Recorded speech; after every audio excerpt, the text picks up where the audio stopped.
신바람 사연 아파트. 오늘의 사연 시작하겠습니다. 이것도 남편이라고 철석같이 믿고 결혼까지 한 제가 다 한심해집니다. 이혼 마무리 단계에 와서 이렇게 제 이야기도 한번 사연으로 전해보게 되었네요. 결혼 준비를 시작할 때부터 시어머니하고는 크고 작은 마찰들이 하나둘씩 있기는 했습니다. 하지만 결혼 준비하던 당시에는 남편이 제대로 중간 역할을 잘해줬어요. 그러니 그 모습에 당연하게도 결혼 후에도 똑같이 중간에서 교통정리를 잘해줄 사람이라 생각했어요. 하지만 그 모습은 결혼하자마자 180도 바뀌어버리고 말았네요. 차라리 처음부터 시모말에 거역을 못한다. 그렇게 딱 못을 박아두었다면 애초에 결혼이고 뭐고 생각조차 하지 않았을지도 모르겠어요. 이미 이렇게 돼버린 마당에 다 늦은 후회고 그런 거 다 알지만 지금 생각해도 너무 억울할 때가 이따금씩 있네요. 시모는 좋게 말하면 한결같은 사람이었어요. 하지만 늘 심보가 아주 고약한 사람이었기에 한결같은 그 모습이 좋은 적은 한 번도 없었습니다. 보통 시모와의 갈등이 생기게 되었을 땐 다 그 말도 안 되는 어깃장 때문에 일이 시작되었고 그로 인해 오해가 커지곤 했거든요.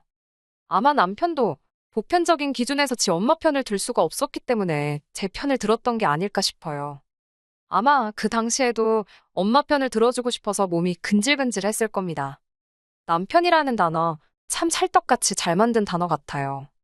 중요할 때마다 꼭 내 편이 아니라 남의 편을 드니까 그래서 남편이라는 단어가 생기게 된 게 아닌가 싶어요. 아무튼 제가 개인적인 사정으로 인해 취직이 남들보다 아주 많이 늦었습니다. 30에 처음 회사에 들어갔어요.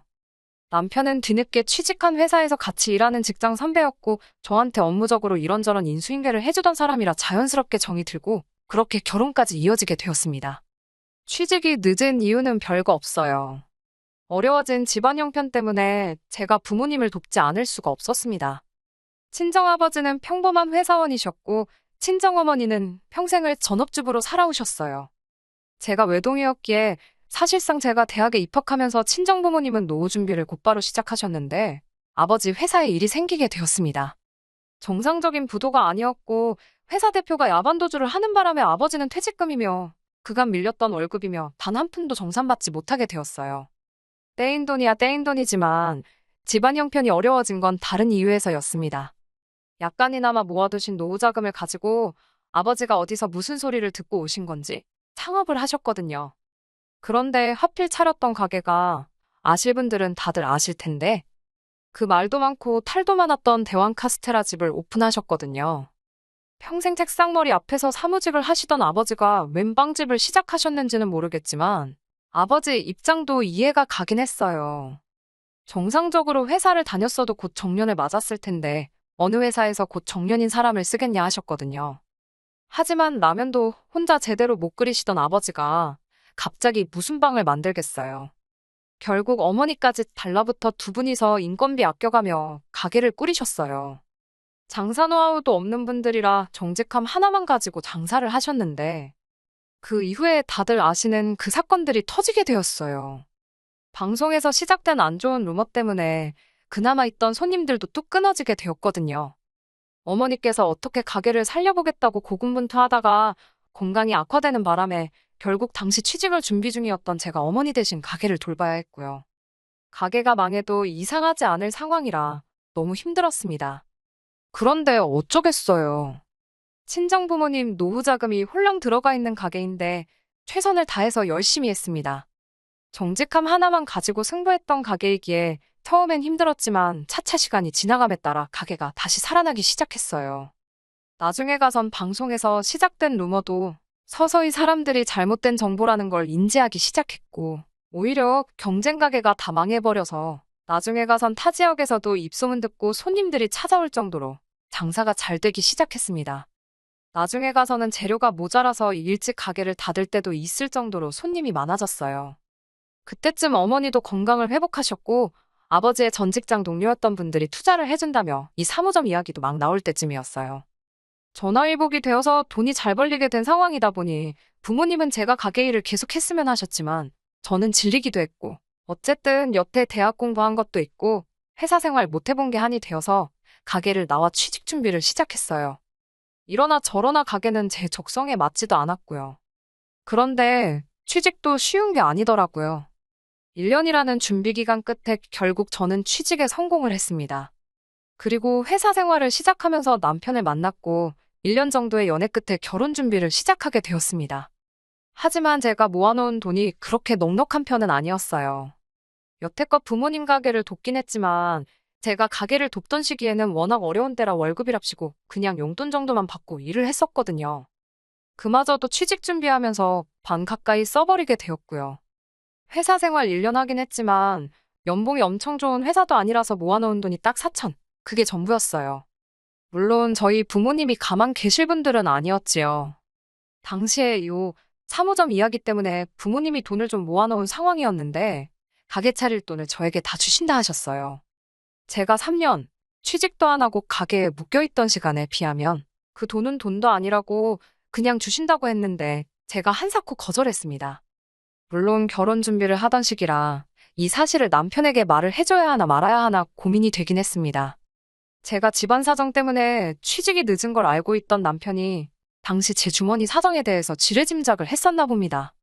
그래서 그 상황을 말해주기 전에 벌써 남편이 자기 명의로 된 집도 있고 가전이나 가구도 자기가 쓰던 게 있으니 너는 그냥 몸만 오면 된다는 식으로 이야기를 했어요. 몸만 오라고 해서 좋다구나 하고 결혼을 결심한 건 아니에요. 이러나 저러나 어쨌든 저도 사천이라는 돈이 있으니 해갈 수 있는 건 해갈 계획이었습니다. 그런데 남편의 집에 찾아가 보니 그 돈으로 뭘 하는 것보다 온전히 모아두는 게 낫겠다는 생각부터 들었어요. 남편 명의의 그 집이 남편이 취직 후 얼마 되지 않아 시모가 돈을 보태주면서 사게 되었다고 해요.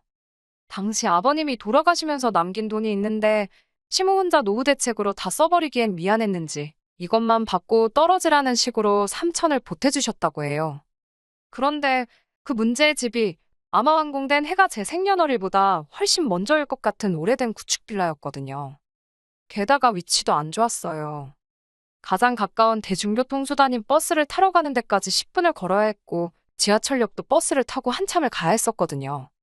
그래서 남편한테는 결혼하면서 둘이 열심히 모아가지고 2년 내로 다른 집으로 이사를 가자는 이야기를 했습니다. 남편 말대로 일단 저는 몸만 가고 제가 모아놓은 돈은 손도 대지 않고 고스란히 남겨둘 계획이었어요. 당시 남편과 제 월급을 고스란히 모은다고 해도 서울의 아파트는 꿈도 못 꿀 액수였지만 그때쯤이면 저희 부모님도 체인점 때문에 묶인 돈이 풀려 있을 테고 그때 가서 부모님께 돈을 지원받을 수 있을 거라 생각했거든요. 물론 이 부분에 대해서는 저도 조심스러울 수밖에 없었습니다.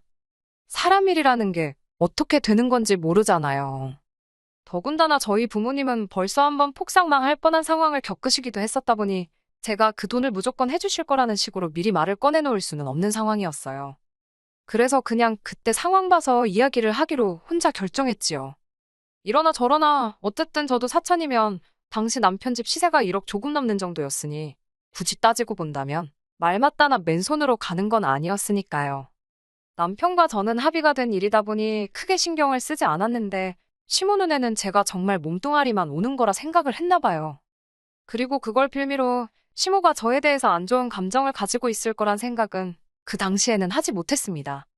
하루는 결혼식을 몇 달 앞두고 있던 시기에 시모가 저희를 불러내서 같이 점심 식사를 하게 되었습니다. 식사가 끝나고 시모가 자기랑 어디 가볼 곳이 있다고 해서 따라갔는데 신혼가전 많이들 사는 대형가전 매장이었어요. 처음엔 왜 여길 오셨는지 의아했지요. 혼수는 따로 없이 새로 집을 장만할 때까진 남편과 서로 돈만 모으기로 했는데 말입니다. 시모는 저를 계속 끌고 다니면서 김치냉장고며 에어컨이며 세탁기까지 신혼가전들을 계속 구경을 하셨어요. 그래서 혹시나 남편이 시어머니한테는 따로 우리 사정을 이야기하지 않은 건가 싶기도 했고 혹시나 결혼한다고 우리 혼수를 해주시려는 건가 싶어서 그때는 감동스럽기까지 했어요. 그런데 그게 아니더라고요. 커다란 냉장고를 두고 저건 어떠냐고 물으시는데 솔직히 남편 집이 평수도 14평짜리고 해서 저런 대형 냉장고가 들어갈 자리가 없었어요. 좁아터진 현관이나 통과할 수 있을지 싶었거든요. 그래서 제가 마음만 받겠다고 말씀드리려고 나중에 사주셔도 된다고 이야기했는데 시어머니가 사주긴 뭘 사주냐며 정색을 하더라고요. 그러면 이게 다 뭘 보러 온 건가 했더니 요즘 시대에 맨몸으로 시집 오는 여자가 어딨냐며 시어머니 집 가전을 제 돈으로 바꿔놓으라 하는 겁니다. 그거라도 받아내지 않으면 당신이 너무 손해보는 기분이겠다면서요. 다행히 이때는 남편이 시어머니 하는 걸 보고 곧바로 제 편을 들어줬습니다. 이러나 저러나 남편도 솔직히 30년도 넘은 구축빌라에 살면서 내 집장만 했다 하기도 그렇고 출퇴근도 너무나도 고통스러우니 하루라도 빨리 그 집구석을 탈출하고 싶어 했고요. 아무튼 남편이 제가 아무것도 안 해오는 거 아니라고 하지 않았느냐며 중간 역할을 잘해주는 덕에 큰 트러블은 더 일어나지 않았습니다. 시모가 못마땅해 보이는 건 여전했지만 결혼식 직전까지 저한테 따로 금전적인 요구를 하거나 말도 안 되는 어깃장을 부리거나 하는 일은 없었어요. 그런데 결혼식을 올린 이후부터 시모는 은근슬쩍 저한테 말도 안 되는 요구를 해오곤 했습니다. 결혼 전에 시어머니가 남편한테 집 사라고 돈 3천만 원 보태주면서 이걸로 서로 빚진 거 없다는 식으로 이야기를 했다 알고 있었어요. 그래서 남편도 취직 후에는 시어머니한테 따로 생활비를 드리거나 한 적 없었고 시어머니 또한 그 자금을 해준 이후로는 아들 장가 보낼 때 추가적으로 더 도와주신 게 하나도 없었습니다. 말인즉슨 남편이 이 집에 들어와 살게 된 이후부터는 금전적으로 그 어떤 지원도 하지 않았다는 소리나 마찬가지인데 시어머니가 저희 시골리고 한 달 만에 전화를 와서는 생활비 이야기를 꺼내왔어요. 여태 남편이 어머님께 생활비를 보내주던 것도 아닌데 맞벌이하는 며느리 생겼다고 해서 생활비를 챙겨드릴 이유는 없잖아요. 물론 자식된 도리로 부모님께 용돈 정도 드리는 거 어려운 일 아니고 당연히 할 수 있는 일이겠지만 매달 200만 원씩 달라는 건 좀 어이가 없었어요. 막말로 양가 공평하게 친정에도 똑같이 보낸다고 치면 저희 생활비 하고 나면 많아봐야 50 정도밖에 여유 자금이 남지 않았거든요. 그 돈으로 집 살 돈 모으는 건 꿈도 못 꿀 일이고 말입니다. 그래서 그건 좀 힘들겠다고 거절을 했어요. 한 번은 침대가 낡아서 허리가 아프다고 하면서 무슨 400만 원이나 하는 침대를 어디서 알아오셔가지곤 그걸 사내라 하신다던가. 물론 전부 다 거절했지요. 하지만 결혼할 때와는 다르게 남편은 시모와 저 사이의 일에는 별로 개입하고 싶어 하던 눈치처럼 보이지가 않더라고요. 뭐라 말 좀 해봐라 하면 알겠다고 자기가 말하겠다 대답은 해놓고 정작 시모한테는 한마디도 하지 않았네요. 그리고 그게 기어이 시모와 저 사이의 일을 크게 키우는데 일조를 하게 되었습니다. 시모의 생일을 앞둔 어느 날이었습니다. 다짜고짜 시모한테 갈비찜, 해물탕, 뭐 이런 음식 메뉴들이 적혀있는 카톡이 주르륵 오기에 뭐 먹고 싶어서 저러시나 싶었거든요. 딱 들어도 손이 많이 갈 것만 같고 재료비도 비싼 음식들 목록이 저 두 가지를 포함해 랍스타며 잡채며 계속해서 오더니 마지막 줄에 저보고 그걸 가지가지 준비해서 10인분 정도 해오라는 거예요. 아는 지인들하고 당신 생일 파티를 하기로 했다고 며느리가 생일상 차려오기로 했다고 자랑을 해놨으니 이번만큼은 꼭 자기 말을 따르라더군요. 제가 다니는 회사가 없는 것도 아니고 무슨 수로 그 음식을 하느냐고 했어요. 그랬더니 시어머니가 남자가 집 해오고 여자가 꽁으로 시집을 왔는데 저보고 참 뻔뻔하다면서 그런 것도 못 해오느냐 하더군요. 당신이 저었다면 당신을 업고 있는 상태로 그 음식들 다 준비를 했겠다는 거예요. 누가 들으면 무슨 제가 호화공골에서 사는 줄 알겠다 싶더라고요. 결국 그날 퇴근한 남편한테 시어머니한테 말 좀 해달라 부탁을 했습니다. 그런데 남편은 시모가 어깃장 부리는 소리를 듣고도 제 편이 아니라 시모 편을 들더라고요. 지 엄마가 억지를 부리는 건 맞지만 아주 틀린 말은 하는 건 아니지 않냐면서요. 어쨌든 제가 맨몸으로 시집을 온 거나 마찬가지 아니겠냐고. 그러니 지 엄마가 며느리한테 어느 정도 성의 표시는 받고 싶어 하는데 해주는 게 하나도 없으니 얼마나 서운하겠냐 하는 겁니다. 제가 아무것도 안 해왔다 해도 결혼 전에 모은 돈 고스란히 들고 왔고 이렇게 하기로 한 것도 더 좋은 미래를 위해 지금 좀 참자고 내린 결정인데 내 편이어야 할 남편이 저렇게 나오니 어이가 없었지요. 그래도 제가 아무것도 안 한 건 사실이다 보니 저도 일단 뭐라도 해야지 할 말이 생기지 않겠나 해서 상의 끝에 제 돈으로 100만 원을 보내기로 했습니다. 그런데 시모가 생일이 지나서 아주 노발대발하면서 너는 집 해준 시모가 아주 우습게 보이는가 보다 하면서 참교육을 해준 애 만에 하는 식으로 성질을 부리는 전화를 받게 되었습니다. 제가 말할 틈도 안 주고 자기 할 말만 따따따 써야 되는데 아주 미쳐버리는 줄 알았네요. 결국 제가 남편 통해서 용돈을 보내드리지 않았냐고 한마디 했습니다. 시모는 그걸 가지고 며느리가 시어머니 생일에 용돈 주는 건 당연한 거 아니냐면서 뭘 돈 가지고 생색을 내냐며 입에 거품을 물더군요. 제가 시간이 모자랄까봐 일부러 생일 당일이 아니고 주말로 시간을 잡아주기까지 했다며 되려 저한테 유세를 부리더라고요. 시간이 있어도 해갈 생각은 전혀 없었지만 상식적으로 그 많은 음식들을 하루 만에 어떻게 준비하느냐고 따지니 저보고 정성이 다 없어서 그런 거라네요. 자기가 집까지 해준 시어머니의 며느리라고 하나 드린 거 시댁 혼수도 안 바꿔준 걸 눈 감아줬는데 아주 하나 눈 감아주니 제가 기어오르려 든다고 소리를 치는 거예요. 결국 남편이 개입해서 상황을 대충 정리시키고 전화를 끊었습니다.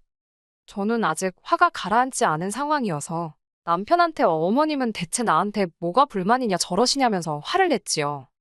남편 입장에서는 자기가 싸움도 말려줬는데 불똥이 왜 자기한테 튀는 거라 생각했는지 오히려 이번엔 저한테 역정을 내더라고요.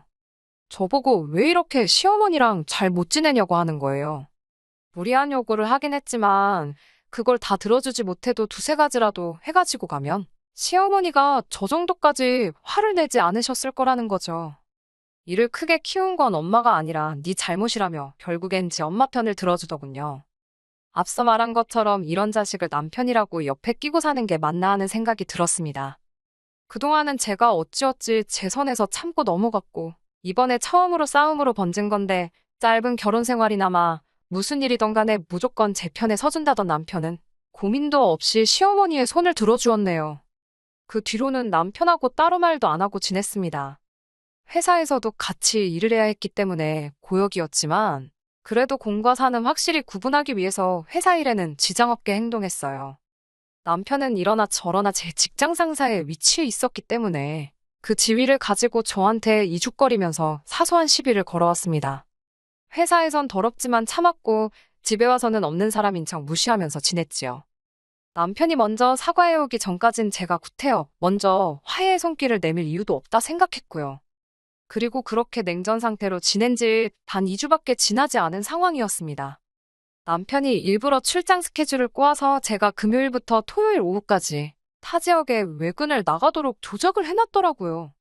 업무상으로는 중요한 일이었기 때문에 군소리 없이 다녀왔는데 다녀오고 집에 오니 남편이 아주 깜짝 선물을 준비해 놓았습니다. 차라리 주말에 출장을 보낸 게 화해를 하기 위해 깜짝 쇼를 한 거라면 그 정성이 갸륵해서 용서라도 해줬겠는데 그런 선물이 아니었어요. 14평짜리 비좁아 터진 빌라에 혼자 사는 시어머니를 모셔왔더군요.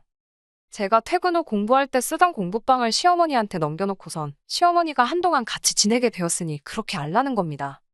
제 표정이 단시간에 굳어버리니 시모가 그 틈을 놓치지 않고서는 저한테 시비를 또 걸어오더라고요. 내 돈으로 사준 내 아들 집인데 뭐 놀 거 뭐 있냐면서요. 이 집에 제 돈이 10원 한 장이라도 들어간 게 있느냐며 이참에 제가 주제 파악 좀 할 수 있게 만들어주겠다고 하더라고요. 제가 하는 게 결혼할 때 집 해준 시어머니한테 할 태도가 아니라고 이참에 자기 수발 들면서 며느리 도리를 확실히 가르쳐주겠다 그러는데 제가 다 어이가 없었습니다. 꼴랑 3천만 원 보태놓고 으스댈 일인가 싶었습니다. 솔직히 속으로 내 돈 찾아와서 시모 얼굴에 3천만 원 가져다 뿌리면서 그 돈 고스란히 돌려줄 테니 이 집에서 나가라고 할까 생각도 싶었는데 제가 피땀 흘려 번 돈인데 그걸 그렇게 시모한테 돌려주고 싶은 생각은 추호도 없었어요.